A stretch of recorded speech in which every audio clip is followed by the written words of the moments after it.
Welcome. Alright. Let's dive right in on how to lower your Medicare Part B premiums now.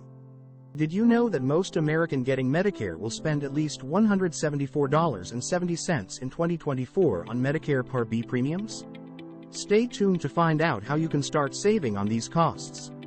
Understanding how Medicare Part B premiums work is crucial, as they can have a major impact on your finances. Let's explore some ways to manage and reduce these expenses effectively. Understanding Medicare Part B premiums is an important part of the retirement planning process.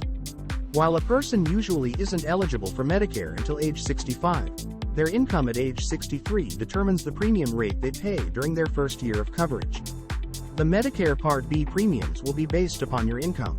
The Medicare Income-Related Monthly Adjustment Amount IRMA is a Medicare Part B premium surcharge for higher income beneficiaries. This only impacts individuals with more than $103,000 or couples filing jointly with an income above $206,000. How can I reduce my taxable income?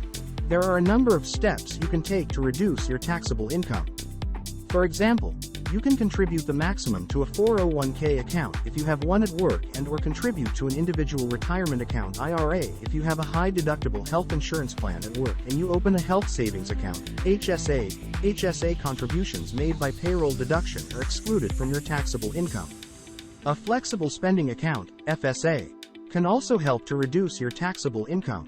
To tackle high Medicare Part B premiums, consider income-related adjustments and explore state assistance programs that can help lower your expenses. These strategies are key to managing your healthcare costs efficiently. Some Medicare Advantage plans offer a Part B give-back benefit, which means you will receive a reimbursement for some of your Part B premium. If you've had a life-changing event that reduced your income, you can request for reconsideration of your IRMA for a reduction.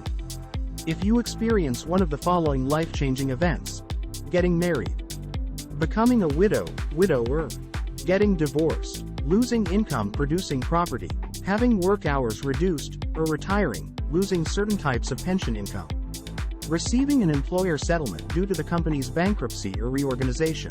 The most effective way to start saving on your Medicare Part B premiums right now is by reviewing your income to see if you can reduce your modified adjusted gross income.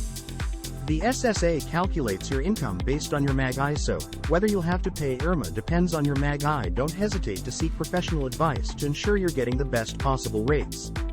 In summary, we've discussed various strategies and options to lower your Medicare Part B premiums.